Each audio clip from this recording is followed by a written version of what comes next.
Viva, Alexandre Leitão, cabeça de lista do Partido Socialista pelo Distrito de Santarém. Tem 50 anos, é jurista e professora de Direito da Universidade de Lisboa. Foi secretário de Estado adjunta da Educação entre 2015 e 2019. Foi ministra da Modernização do Estado e da Administração Pública de 2019 a 2022. Atualmente é deputada da Assembleia da República e presidente da Comissão Parlamentar da Transparência. Certo. Foi eleita deputada por Santarém em 2022 e já antes em 2015. Em 19. Em 2019. Em abril de 2022, depois de sair do governo, passou a integrar o painel de comentadores do programa Princípio da Incerteza, da CNN, substituindo Ana Catarina Mendes e ao lado de Pacheco Pereira e Lobo Xavier. Eu começo por lhe perguntar, a campanha começou esta semana, como é que está a correr a campanha aqui em Santarém? Bom dia, obrigada pelo convite, é um gosto poder, enfim, poder conversar e dar a conhecer a mim própria e as nossas ideias. A campanha está a correr no terreno bem. A aceitação que temos quando falamos com as pessoas, quando entregamos os nossos documentos, é uma aceitação boa, na linha do que aconteceu em 2022, e também já fiz em 2019, mas na linha do que aconteceu em 2022 tem sido a aceitação boa. Naturalmente que às vezes temos que explicar às pessoas algumas coisas, outras vezes, mas sim, eu sinto uma campanha motivada, mobilizada e mesmo muito em linha com o que assisti há 2 anos atrás. Esteve muito empenhada, tanto quanto sabemos, na elaboração do programa eleitoral do Partido Socialista. E eu gostava de lhe perguntar como é que um programa eleitoral é feito? Ouvem-se os especialistas, os militantes, os dirigentes? Sim, bom, é uma tarefa grande, não é? No sentido em que, quer pela dimensão do trabalho e pela dimensão dos assuntos, quer pelo peso da responsabilidade que fazer o programa eleitoral de um partido que é o maior partido português e que sempre se candidata-se para ser governo, é uma grande responsabilidade. Eu tinha estado envolvida na elaboração do programa em 2019, e depois também, embora menos, em 2022, e portanto tinha alguma experiência, mas não uma experiência tão transversal e tão grande. Bom, nós fazemos um pouco assim. Para começar, foi um processo muito participado, não é? Nós fizemos reuniões em todas as 19 federações do continente, muito participadas. Tivemos sempre muitos militantes e simpatizantes nessas reuniões. Portanto, tomámos depois nota de todas as sugestões que aí foram obtidas. Tivemos um e-mail criado de propósito para receber sugestões. Tivemos um formulário na página do Partido Socialista e, portanto, tivemos esta participação, se quisermos, anónima. Além disso, fomos fazendo reuniões com pessoas que nós quisemos ouvir ou até conversas bilaterais, enfim, com pessoas que nós quisemos ouvir em várias áreas, e tivemos muitas pessoas de áreas específicas que quiseram falar connosco e que nos quiseram dar ideias. Portanto, foi de facto muito participada. E já agora dar aqui uma informação que é quase, que acho que é em primeira mão. Nós no formulário, nós vamos ter neste momento, está preparado um e-mail que vai responder a todas as pessoas que nos enviaram contributos, dizendo-lhe se a matéria sobre a qual nos deu sugestões está na página tal. Às vezes a sugestão está acolhida, outras vezes a sugestão não está acolhida, pois isso naturalmente depende, mas dar a resposta às pessoas que participaram na elaboração de forma generosa e anónima, tantas vezes, foi também uma coisa que nos preocupou que se fizesse e vai sair agora, penso que ainda esta semana, esse e-mail de resposta para essas pessoas. E este é um esforço que vale a pena, atendendo a que muitas pessoas acham que as promessas são vãs, olhando até para as propostas que às vezes têm surgido noutras áreas políticas, que parece que é fácil prometer coisas que depois, quando se vai a ver, não é fácil cumprir. Não é? Ora bem, os programas, o que eu acho importante num programa eleitoral é que ele seja credível e que ele seja confiável e que tenha uma coerência interna. E eu acho, enfim, sem falsas modéstias, acho que o programa do Partido Socialista tem estas 3 características.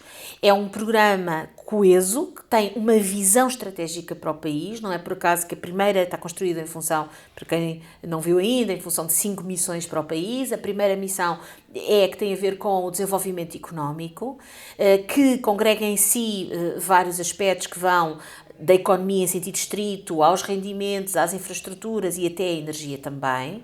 E, portanto, há uma visão estratégica para o país. Depois também só aproveitaria um pequeno pé, depois a segunda missão tem a ver com o Estado Social, com o Serviço Nacional de Saúde, Escola Pública, a Segurança Social, Cultura, encaramos a cultura como um serviço público também. Depois tem uma terceira missão sobre o território, coesão territorial e transição justa. Tem uma missão sobre a qualidade da democracia, onde estão as dimensões de soberania, entre elas, por exemplo, a justiça. E depois uma última missão, última apenas na ordem, e que tem a ver com Portugal no mundo. Porquê que eu estive a fazer este? Porque eu acho que isto conta, que isto tem uma coerência interna, portanto é um programa coerente. Depois é um programa credível, temos lá muitas medidas, umas são mais conhecidas que outras, serão mais emblemáticas umas que outras, mas todas elas são absolutamente execuíveis dentro do quadro macroeconómico em que nos movemos, que é um quadro de manutenção da redução do déficit e da dívida, ainda que eventualmente numa trajetória menos intensa e mais gradual. E, portanto, isto é muito importante. O que nós assistimos, enfim, eu aqui estou para falar pela positiva sobre o nosso programa, mas não posso deixar de dizer isto, o que nós sentimos relativamente a outros programas é que algumas, já nem falo, alguns são mesmo impossíveis, mas alguns partem são menos credíveis, ou porque partem de um crescimento económico que dificilmente será atingível, ou porque têm entre perda de receita fiscal e despesa representam valores incomparáveis, e isso, francamente, acho que o programa do Partido Socialista não promete o que não poderá fazer. Aliás, acho que é justo dizer que nos últimos anos o Partido Socialista nos habituou muito a isso, e acho que este programa, com outra ambição, mas insere-se nessa mesma lógica de confiabilidade. Eu sobre as propostas já ia lá, só voltar aqui um pouco à candidata. Alexandra vai ser eleita pelo Distrito de Santarém, será naturalmente uma deputada da Nação e entre anteriores eleições acabou por assumir cargos no governo. Mas eu perguntava-lhe se acha importante um deputado manter uma relação com os eleitores do distrito pelo qual é eleito e como é que se faz essa ligação e como é que responde às críticas aos deputados paraquedistas. Bom, eu ao fim de 3 eleições, 3 vezes a cabeça de lista por Santarém, não enfio muito o chapéu, o carapuço de candidata paraquedista. Conheço, também não vou dizer que nasci aqui ou que voto aqui, não nasci aqui e voto em Lisboa, mas na verdade, como já uma vez tive a oportunidade, mais do que uma vez tive a oportunidade de dizer, o importante é saber se, luto pelo distrito, 2, se o conheço, se tenho uma ligação às pessoas. Isso é que é importante. Pode haver alguém que até nasceu aqui e não luta por este distrito, e outras pessoas que, não sendo nascidas e criadas aqui, o façam. E, portanto, acho que esta é que é a tónica importante. Quanto às funções, vamos lá ver, enfim, no governo é diferente, naturalmente, no governo mas como deputada, pois nunca enjeitei e nunca deixei de alinhar com os meus colegas deputados de Santarém naquelas circunstâncias em que entendemos que assim devia ser. Pois há muitas outras matérias em que, aliás, os deputados, por definição, são deputados da nação, não são deputados da região, mas obviamente que nunca me esqueço e nunca esqueço o distrito pelo qual fui eleita, e eu acho que as pessoas com quem eu lido muito aqui em Santarém me farão também essa justiça de saber que isto é verdade. E avançando já para as propostas, quais são as principais prioridades do PS aqui para o Distrito de Santarém, concretamente? Bom, nós também tentámos que aquela que é a visão do programa eleitoral fosse declinado e aparecesse como nas propostas para o Distrito. E aqui eu permitir-me salientar 3 ou 4, enfim, temos aqui também o nosso manifesto distrital, mas eu salientaria, por um lado, um grande investimento no ensino superior e na ciência, ao nível... Nós temos 2 politécnicos que são uma mais-valia enorme para este território. Resolveu-se no governo anterior, no mandato anterior, a questão do alojamento em Rio Maior, do alojamento estudantil em Rio Maior, e, portanto, continuar a captar estudantes de ensino superior para aqui, seja através dos alojamentos, seja através de condições, por exemplo, de transporte, é um ponto essencial. social. A ideia também, que está também no programa, de criar centros de excelência descentralizados em várias instituições de ensino superior. E repito, ter 2 politécnicos neste território é uma mais-valia enorme. Depois, obviamente, como sempre, há um investimento nos serviços públicos. Temos também 2 centros hospitalares, um dividido por 3 sítios diferentes, mas e o hospital, portanto, o centro hospitalar Médio Tejo e o Hospital de Santarém, e portanto continua a ser aí um objetivo, sendo que aí, mais uma vez, temos dificuldades ao nível, por exemplo, dos recursos humanos, que são sentidos em todo o lado. Na habitação, enfim, tivemos até a ocasião de visitar com o secretário-geral do Partido Socialista, o que está a ser feito no entroncamento, mas noutros sítios. E depois há o que já está no programa, a retirada das portagens na A13 e na A23, diz muito aqui a esta região, melhorar o acesso de transportes, por exemplo, também ao nível da ferrovia, e depois temos um conjunto de situações de mobilidade para resolver, como a Ponte da Chamusca, que tem sido uma questão sempre adiada. Eu essa tinha aqui... Claro, não vou escamotear, é difícil. Sempre por cumprir e curiosamente até tem a unanimidade de todos. Sim, não é? Porque é uma infraestrutura dispendiosa e porque ainda não se conseguiu, se calhar, mobilizar os recursos necessários, mas continua a ser, aparece sempre nos nossos, não deixaremos de lutar por isso, seja no Governo, seja na Assembleia da República. Claro que temos um problema, que não podemos esquecer a agricultura, somos aqui é uma região com um grande impacto a nível da agricultura e da água, e portanto há aqui que desenvolver essa mais-valia, sem prejuízo de ser um bocadinho limitativo, andar sempre em torno desse discurso relativamente a Santarém. Santarém tem muitas outras áreas de desenvolvimento e permitia-me salientar, por exemplo, o turismo em Fátima, em Tomar. Portanto, há aqui muitas vertentes que nós podemos, que na linha da visão estratégica do programa eleitoral, conseguimos em Santarém ter soluções concretas, procurar essas soluções concretas também.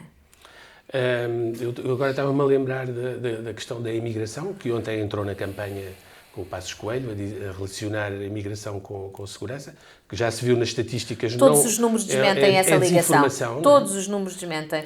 No entanto, é uma questão que aqui também se coloca o aumento da imigração, porque temos a necessidade da mão de obra para a agricultura, curiosamente, não é? Exato. E vê-se muitos imigrantes. Como é que encara esta questão da imigração? É um problema, não é? O que é preciso? A imigração é um desafio. A imigração é um desafio para qualquer país, é um desafio para Portugal. É um desafio ao nível dos serviços públicos, da escola pública, do Serviço Nacional de Saúde, e, portanto, é um desafio ao nível da integração. Agora, há uma coisa que eu tenho a certeza. Nós temos que ter uma abordagem humanista, sempre foi a do Partido Socialista e dos portugueses em geral, uma abordagem humanista ao assunto da imigração e uma abordagem que, sendo humanista, não pode deixar de ser realista. O que é que isto significa? Significa que há questões que nós temos que resolver, como seja, por exemplo, uma das propostas que nós temos no programa eleitoral vai exatamente ao encontro disso, que é reforçarmos o apoio nas escolas públicas aos alunos estrangeiros, designadamente ao nível da língua materna, do português língua não materna, porque muitas dessas crianças vão para a escola e não falam português em casa. Isto é apenas um exemplo, com medidas deste género. O que não está certo, e é mesmo profundamente errado, e não é a linha até dos portugueses, de Portugal enquanto nação, que é uma nação de emigração e de imigração, agora até mais de imigração, é esta ideia de associar os imigrantes à insegurança, que todas as estatísticas desmentem. Hoje vinha por acaso a ouvir que não só neste momento nós sempre fomos um dos países mais seguros do mundo, não sei se somos o 3º ou o 4º, como até em termos de cidadãos estrangeiros condenados e nas nossas prisões desceu o número, como também fazer um outro discurso, porque é verdade, que é a contribuição que os imigrantes fazem para a segurança social. Os imigrantes são contribuintes líquidos para a segurança social num país que tem um problema demográfico evidente. E hoje muitos dos trabalhos que são feitos, não só na agricultura, mas noutros sítios, são trabalhos que nós precisamos. E, portanto, uma visão humanista sem varrer para baixo do tapete os desafios que a imigração nos cria enquanto país. Repito, ao nível dos serviços públicos, sobretudo, mas também da integração. O que seguramente não serve a uma causa de uma integração humanista é nem agitar o papão de serem criminosos, porque no fundo foi isso que se fez, ao associá-los à insegurança, o que está a dizer é que são criminosos, nem dizer não há problema nenhum e isto não cria nenhuma dificuldade. Não, cria uma dificuldade que o país tem que responder, repito, numa perspectiva humanista enfim, e realista também. Falou da questão do envelhecimento da população, que é um dos grandes problemas do nosso país e mais grave aqui na região, no distrito de Santarém, que tem taxas de envelhecimento muito elevadas. Somos o segundo país mais envelhecido da Europa, a seguir a Itália. E mais do que a pressão sobre a questão das reformas, que é sempre o que vem, coloca toda uma série de problemas nas mais diversas áreas, desde a saúde aos serviços de apoio aos idosos. Que propostas é que o PS tem para fazer face a este problema? Olha, nós temos toda uma parte do programa dedicada aos idosos em pelo menos 3 dimensões. Uma primeira dimensão que tem a ver com as pensões e com a garantia de que aliás nem precisamos de dar, mas que o passado do Partido Socialista fala por si no que toca a isso. Nós nunca cortámos pensões, nós sempre cumprimos a fórmula de cálculo das pensões, num momento de inflação em que isso deu aumentos significativos, sempre cumprimos o contrato social que temos com os pensionistas, e os pensionistas, aliás, sabem isso e é muito evidente que sabem isso. Portanto, há essa primeira dimensão, que tem a ver com os rendimentos dos idosos, e depois há uma outra dimensão que está associada quer a aspectos relativos à ação social, quer a aspectos relativos à saúde, que é muito importante, que é garantir, temos 3 ou 4 ou 5 medidas, até mais, mas estas que eu vou dizer. Uma visa evitar e combater a institucionalização dos idosos, portanto, permitir que eles mantenham uma vida autónoma até mais tarde, seja através de apoios domiciliários ao nível da ação social e ao nível de equipas de saúde, e portanto, vocacionado para uma ideia de envelhecimento, enfim, ativo ou autónomo, por um lado. Depois há uma outra medida que está relacionada essencialmente com as residências, com os estabelecimentos residenciais para idosos, ERP, permitindo que haja equipas, que as próprias equipas médicas e de saúde dessas entidades possam prescrever cuidados de saúde, e algum tipo de meios complementares de diagnóstico para que as pessoas não sejam obrigadas a ir de ambulância para os hospitais, assim obtendo mais conforto para os idosos e, simultaneamente, o descongestionamento das urgências hospitalares, e uma ideia de apoio, por exemplo, ao nível até da própria alterações que as casas precisam ter quando a pessoa vai ficando mais idosa, de substituir certo tipo de equipamentos em casa que as pessoas precisam para poder continuar a viver em sua casa. Ou seja, a pedra de toque é um apoio maior, mas um apoio que seja para uma vida autónoma até mais tarde. Associado a isso, o aumento da natalidade também seria um objetivo. Nos apoios à família, uma das medidas emblemáticas dos últimos anos do Governo foi a questão das creches gratuitas.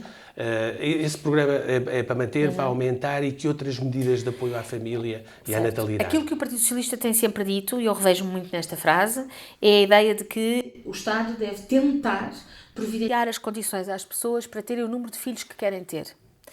E porquê que isto é um bocadinho diferente de dizer ter mais filhos? Porque é respeitar a vontade das pessoas. Se as pessoas quiserem ter um, é ter um. Se quiserem ter dois, é ter dois. Se não quiserem ter filhos, é não ter filhos.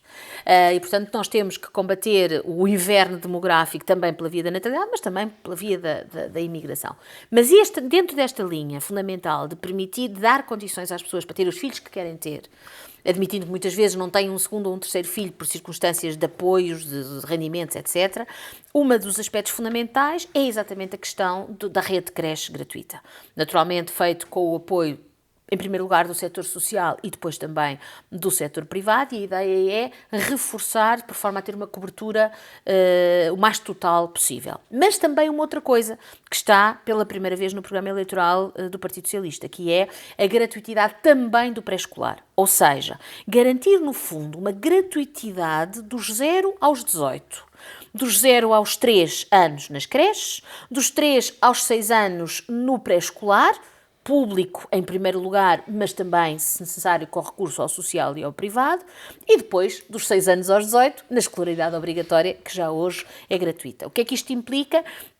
Implica que a rede pública do pré-escolar, repito, dos 3 aos 6 anos, não só se invista nessa rede pública, como, onde ela não cobre, por exemplo, em Lisboa há muitos sítios onde não cobre, contratualizar. E, portanto, no fundo é dizer, dos 0 aos 18 anos, o Estado providencia soluções gratuitas para que as pessoas possam naturalmente fazer a sua vida, trabalhar e também, já agora, porque no pré-escolar não é só um problema de garantir aos pais as condições para desenvolver a sua vida normal, mas também para conciliar a vida profissional, mas também, e isto é muito importante, porque a frequência do jardim de infância dos 3 aos 6 anos é hoje absolutamente consensual, que é um dos maiores preditores de sucesso escolar. Uma criança que fez pré-escolar tem melhores hipóteses de ser um bom aluno e de fazer um percurso com sucesso do que uma criança que não teve pré-escolar.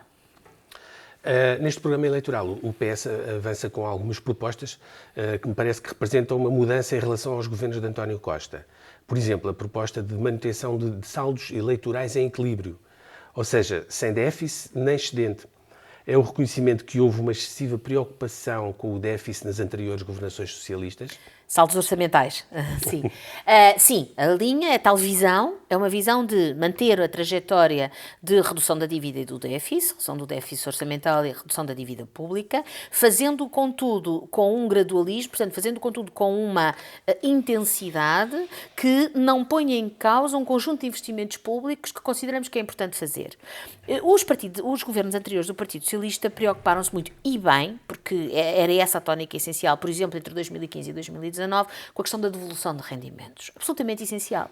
Tínhamos vindo de um período em que houve cortes de pensões, em que houve cortes de salários, não só congelamento, mas cortes de salários, e em que houve congelamento. Portanto, tivemos um período em que era absolutamente essencial devolver o rendimento às pessoas, não só porque isso era justo e porque elas tinham direito a esse rendimento, mas também porque isso revelou-se, e eu não sou economista, mas acho bastante, mas isto hoje é um dado, acho eu, consensual, revelou-se como uma excelente alavancagem para a economia. Ou seja, as pessoas com mais rendimento consumiram mais, também aforraram mais, e isso teve um efeito dinamizador de crescimento económico. Portanto, o cenário macroeconómico no qual se assentou a primeiro governo, aliás, mais bem-sucedido do Partido Socialista entre 2015 e 2019, revelou-se absolutamente certeiro.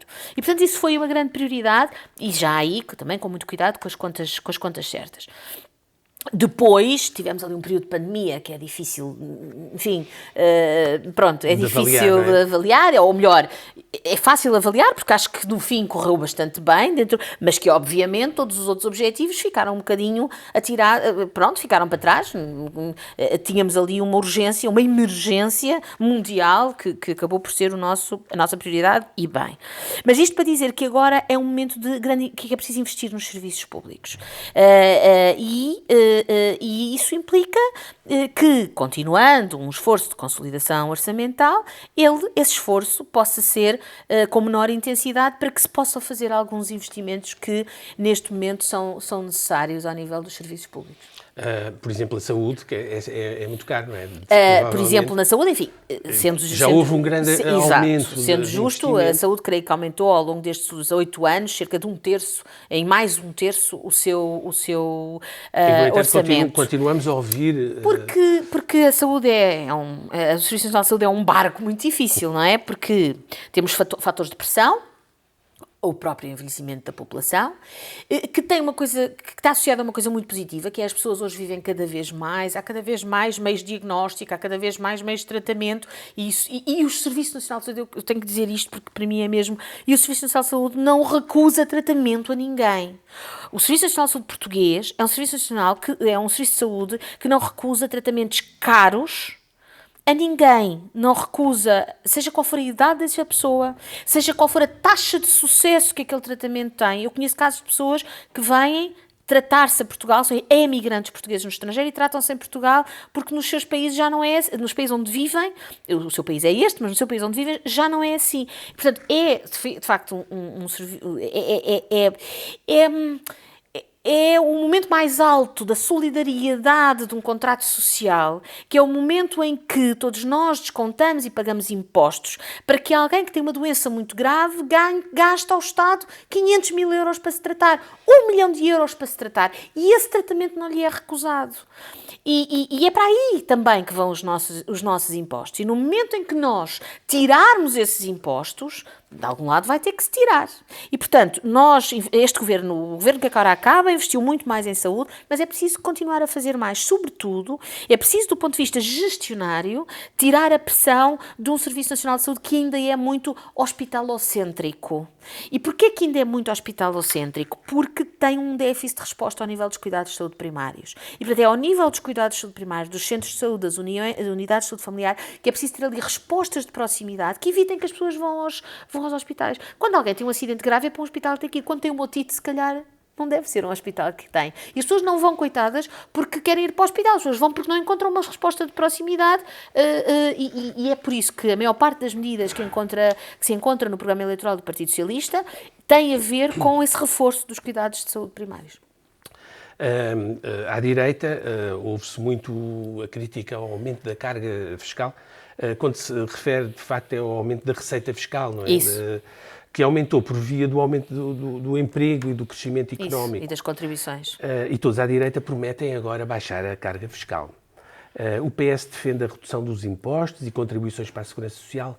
Como? Se o dinheiro dos impostos é que financia... Eu, para começar, queria dar aqui dois números que desfazem esse mito da carga fiscal. Portugal tem uma carga fiscal de cerca de 36% e a média da carga fiscal na União Europeia é de 40%. Portanto, nós não temos uma carga fiscal exagerada. Agora, sim, até muito fruto da inflação, houve um maior aumento da arrecadação fiscal, da arrecadação de imposto, porque há mais gente empregada. Já agora, porque criámos em 8 anos cerca de 500 mil de empregos, desde logo, porque temos os tais imigrantes que descontam portanto, uma coisa é a receita arrecadada e outra coisa, como aliás disse, é a questão da arrecadação. Portanto, a questão da carga. Nós não temos uma carga fiscal superior à da média europeia, temos até um pouco inferior. E, portanto, a tónica essencial, no momento em que os serviços públicos precisam de investimento, não deve ser a redução de impostos. Quando, por exemplo, a Aliança Democrática, a AD, retira, em termos de receita fiscal, cerca de 5 mil milhões por ano, e já agora dizer que esses 5 mil milhões repetem-se todos os anos, e, portanto, sim, em 4 anos tem que se fazer a conta, quando retira 5 mil milhões, eu depois pergunto como é que custeia, como é que suporta outras medidas que eles próprios propõem. Eu sei que as medidas deles passam muito por privatizar, mas que também privatizar implica pagar a privados, e, portanto, também implica dinheiro, até se calhar implica mais. Isto já para não falar da IEL, que acho que vai aos 9 mil milhões de retirada de receita fiscal. Portanto, a tónica não deve ser isso, o que não quer dizer que não haja no programa eleitoral do Partido Socialista 4 ou 5 medidas viradas para a fiscalidade, sobretudo na linha de uma fiscalidade mais justa. Por exemplo, ao nível da atualização dos escalões do IRS em função da inflação, para que as pessoas, quando são aumentadas, não percam, não paguem mais e, portanto, não seja comido o aumento. Ao nível de, eventualmente, alguma redução de alguns escalões, mesmo da percentagem de imposto em alguns escalões. Temos uma medida que não é muito fácil de explicar, mas que eu vou tentar explicar e que é esta. 40% das pessoas em Portugal não paga IRS. E quem paga IRS tem uma coisa que se chama dedução específica, que permite-lhe deduzir certas despesas com bens essenciais. Ora, quem não paga IRS não tem essa dedução, porque não paga IRS. E nós criámos um mecanismo, ou está no programa a criação de um mecanismo, em que a pessoa, já que não pode deduzir no IRS porque não faz IRS, porque 40% dos portugueses não pagam IRS, terem uma devolução até ao mesmo montante dos 250 euros, uma devolução do IVA desses bens essenciais. Uma coisa um bocadinho parecida com o e-voucher, mas com outro mecanismo. Lá está um bocadinho difícil, mas também parênteses para dizer não há soluções simples para questões complexas. Só os populistas é que propõem soluções simples para questões complexas. Portanto, nós também não devemos tratar os portugueses como se não percebessem as coisas e devemos explicar-lhes as coisas, não é dar soluções populistas e simplistas que se dizem em 30 segundos num TikTok, mas que na verdade não resolvem nada, antes pelo contrário. E temos uma medida, por exemplo, de redução do IVA, do IVA da eletricidade, para combater a pobreza energética. Portanto, há de facto reduções que têm a ver com a proteção de certas situações não vista como uma redução transversal que toca a todos e que, na verdade, o que faz é descapitalizar a receita, o orçamento, impedindo, naturalmente, depois que haja investimento público. As sondagens, estamos a chegar ao fim da entrevista e falar das sondagens dão um crescimento à extrema-direita que se coloca sempre a questão, tem havido sempre essa hipótese de vir a fazer parte de um governo à direita. Acha que há razões para recearmos a ascensão da extrema-direita em Portugal? Acho. Porquê? Acho e tenho pensado muito nisso ultimamente. Acho por várias razões. Há razões para recear, enfim, as sondagens indicam-nos um crescimento, não sei se será um crescimento ao nível do que algumas sondagens dão, estamos a falar do Chega, não é? Acho que há risco desse crescimento.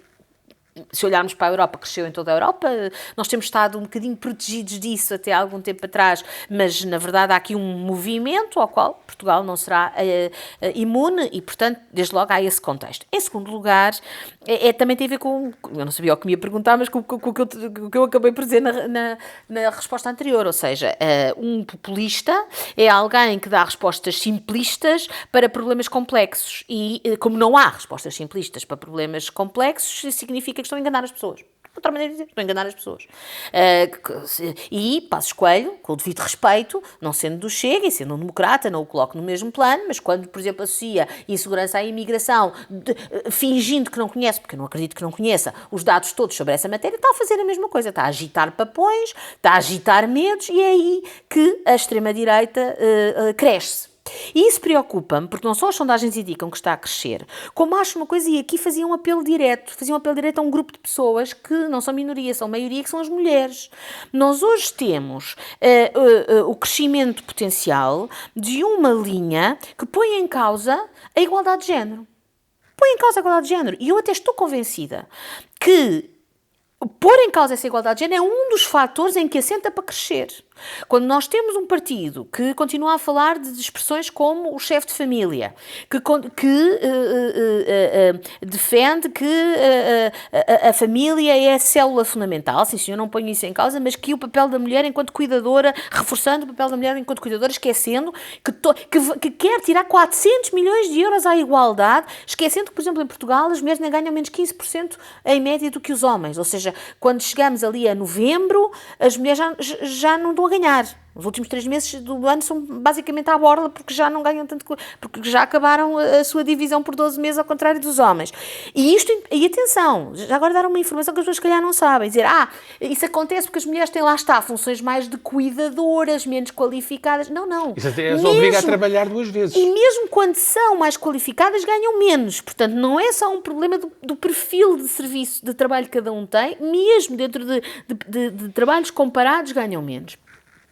E, portanto, eu neste momento estou mesmo preocupada com o efeito sobre aspectos civilizacionais, sobre aspectos de costumes, que o crescimento da extrema-direita e até de alguma direita, que não é a extrema-direita. Por exemplo, hoje tivemos notícia de que Paulo Núncio, que foi secretário de Estado dos Assuntos Fiscais, aliás, de má memória do tempo da PAF, veio dizer que era um novo referendo à interrupção voluntária da gravidez. Desde logo matéria que não é referendável nos termos da Constituição, mas aí sim é que eu não vou discorrer por aí. Mas há aqui um conjunto de indicadores que vão no sentido de pôr em causa conquistas civilizacionais, sobretudo para as mulheres e para outras minorias também. Mas eu aqui falava sobre as mulheres, que, repito, não são uma minoria. As mulheres são 51% da população portuguesa. E, portanto, se todas as mulheres perceberem que o caminho que aí vem é um caminho de pôr em causa direitos adquiridos, pode ser que se mobilizem muito para votar e que isso dê a vitória a quem continua, francamente, sempre a proteger esses direitos, sem que isso represente nenhuma menorização dos homens, pelo contrário, igualdade é igualdade. Portanto, sim, para responder concretamente, tenho receio do crescimento da extrema-direita, porque isso tem-se verificado na Europa, tenho receio do que isso significa em termos económicos e sociais e civilizacionais, ao nível dos costumes, ao nível de coisas que nós dávamos como adquiridos, e acho que a melhor forma de responder a isso é garantir um voto em alguém, permitam-me este pequeno apelo ao voto, o voto em alguém que nós temos a certeza que nunca dará a mão a esses partidos e a essas ideias. E relativamente à AD, eu gostaria de dizer o seguinte, eu já disse isto várias vezes publicamente e dir-lhe aqui outra vez, eu confio em princípio nas pessoas, não quero acreditar que Luís Montenegro dê a sua palavra por não dada, uma vez que o tem dito sistematicamente, mas ele diz sempre, e quem fala por ele diz sempre, Luís Montenegro não se aliará ao Chega. Não diz o PSD não se aliará ao Chega. E como ainda o tivemos anteontem ou ontem a oportunidade de ver, há uma parte do PSD que não desdenha aliar-se ao Chega.